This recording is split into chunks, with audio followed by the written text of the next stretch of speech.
Guests by Cat Moreno. I have a black cat. I picked her up from the parking lot of my local Dairy Queen as a kitten, and I had to quickly get used to the sound and commotion she made in the night. I laugh at myself when I think back to when I first got my cat, and I used to get up several times a night because I thought someone had broken into the apartment. I would sneak down my hallway, my hand would cover my heart as icy dread spread over my skin, seeing two round eyes reflected green in the dark. "You scared me," I used to tell my cat in a breathy laugh, reaching to pet her while she happily rolled around, paws wrapped around my forearm, the very tips of her sharp kitten fangs grazing my arm as she gave me playful nips.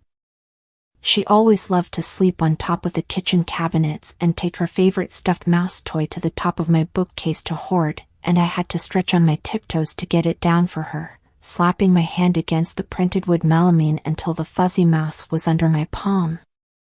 "Why can't you get back up here and get it yourself?" I asked my cat every time, and she always answered by purring and rubbing against my legs, her round eyes shining with an intensity that used to unsettle me. We just moved into a tiny little house in an even smaller town, just me and her. When we passed the local Dairy Queen on the way in, the only restaurant for miles in either direction, I jokingly asked, "Look familiar?" She answered with a sad, subdued meow from the cat carrier in the back seat. Our first day in the new house, wind whipped against the windows and howled in ways she'd never heard, but she didn't seem bothered by it. I tried to make progress unpacking, but sitting on the cracking leather of the recliner the previous owners had left behind and watching TV was too tempting. All evening, from the corner of my eye, I saw my cat looking intently at one spot in the wall. Her black tail jerked and her pupils dilated, but she stood perfectly still on the arm of my chair and stared. I tried not to acknowledge the pit of dread in my gut at what she might see. My window shaking above my head woke me up in the middle of the night, and I shuffled to the kitchen for a glass of water, squinting sleepily and trying not to knock my knees into the short table in the hall. In the back of my mind, I wondered how long it would take to get used to this new house. I got water from the sink faucet and drank it down in a continuous gulp. I wiped my mouth and sucked in a breath that turned into a yawn, and the skin on the back of my neck prickled as something moved beside me. My head turned so fast that a pinched nerve lit a lightning bolt of pain in my neck. My face wrenched against the sensation, but I forced my eyes open and a cube of ice lodged heavily in my chest.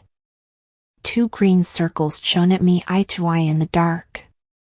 "You scared me," I whispered, the ice cube melting through my limbs and my heartbeat pumping hot in my ears. I reached out my hand and my cat stretched out from atop the microwave to headbutt it, trilling happily. "I looked up why your eyes shine, I said, scratching her absent-mindedly. "You have a layer of tissue in your eyeballs called a tapetum lucidum that allows you to see at night. That way you can stay up and run around and make noise all night." As if to agree, her purring got louder. "A lot of animals have it, but humans don't." "I wish I did, then maybe you wouldn't scare the shit out of me all the time." Another big gust of wind shook the house, and I looked towards a foreign rattling noise at the back door. I sighed, watching the dog door tremble open and shut, the duct tape the previous owners had used to seal it shut peeling up at the edges. I told myself it was a problem for another day. My cat pawed at my hand to keep petting her, but I told her good night and went back to bed. The next day, I got up and my cat was already pacing back and forth at the foot of my bed. Living in a new house didn't change her strict morning routine. I swung my legs off the bed and winced at the cold wood floor creaking under my feet. She pranced to the kitchen, making small sounds of anticipation. I followed behind her, slopped some fishy-smelling mush from the can into her bowl, and brewed myself some coffee. I leaned against the cabinet and looked into the living room, jaw clenching and unclenching as my eyes met the spot in the wall where my cat had been focusing all night. Before I had a chance to pour my coffee into my mug, my cat raced to the bookcase, met my eye from across the room, and meowed at the top of her lungs. "Again?" I asked, grimacing. She kept meowing, adamant and urgent, and I reached up to aimlessly pat my hand across the top of the bookcase. "Got it," I said in triumph as I touched something soft, but as I closed my fingers around the form, my stomach sank. I jerked my hand back and looked at my fingers, gooey and wet with dark blood. The form fell from the bookcase to the hard ground in front of me with a wet smack and my eyes squeezed shut, the sound turning my stomach. A taupe-field mouse lay on the ground, stiff and cold, its fur miry with dried, caked blood. Its stomach was lacerated and raw, and when I realized that what I'd touched was a mouse's insides, a wave of nausea overcame me and I ran to the sink to scrub my hands. My cat followed me with the dead mouse dangling in her mouth like a toy. "Put it outside," I snapped at her, flinging water across the counter as I pointed to the back door. I watched my cat paw open the dog door and set the mouse outside with another viscerally wet sound. She mewed at me from the back door and I sighed.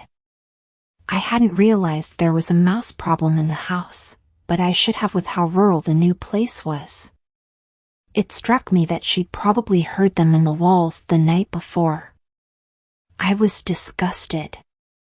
I didn't think I had a weak disposition to dead animals after years of hunting and cleaning deer in cramped little shacks with too little ventilation for relief from the smell, but touching mouse guts first thing in the morning wasn't something I'd bargained for.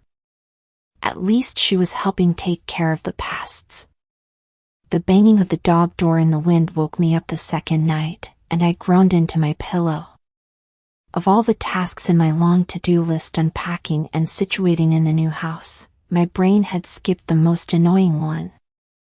I got out of bed, dodged the table in the hall, and stopped dead in the kitchen.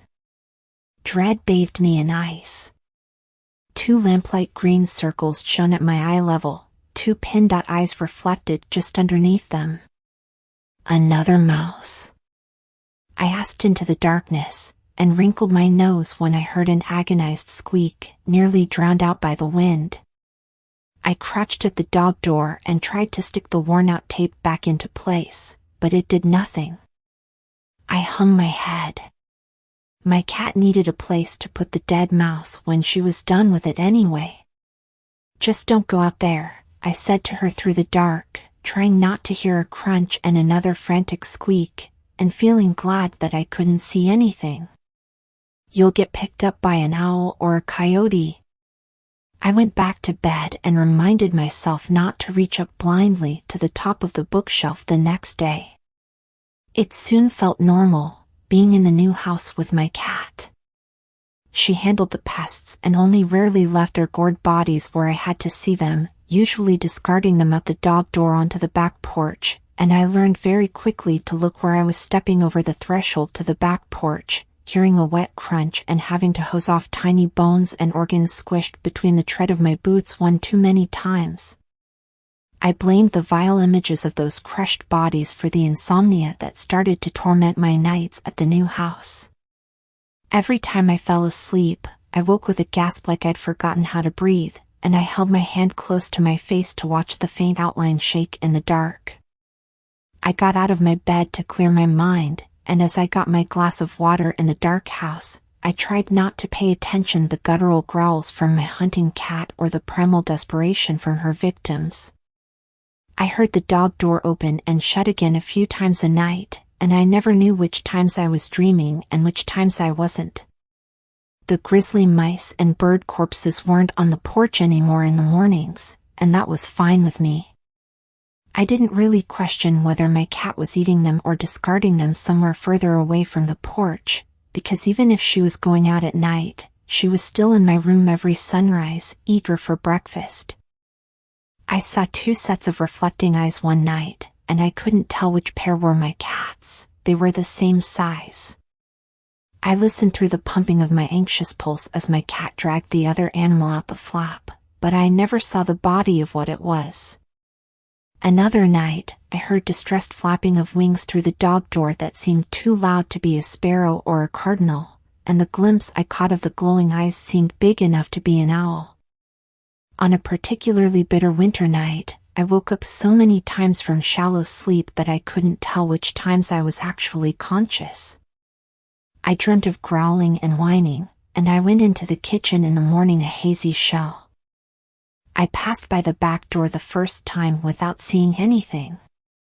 But on my way back to my room, I caught it in my peripheral vision and I jumped. Hot coffee sloshed over my hand and splashed to the ground, and I stared in stunned silence. A head hung through the dog door, lifeless with half-lidded eyes. Viscous blood clumped into tawny fur, long jaw-bearing blood-soaked canines dangling to the ground by only a piece of ripped flesh. My cat chirped from atop the microwave, looking at me too directly, intensity in her green eyes. How? The question died in my throat. My hands stung and blistered from the burning hot coffee, but I stood in place and gaped at the dead coyote head sagging through the dog door into my house. Before I moved to the tiny house in the middle of nowhere with my cat, I'd never imagined I would have to hoist a coyote's body from my back porch and haul it away, just far enough to get it out of sight and hope that the vultures would take care of the rest for me. When I walked up the driveway to my front door, I felt my cat staring at me from the front window, but I couldn't bring myself to meet her eye.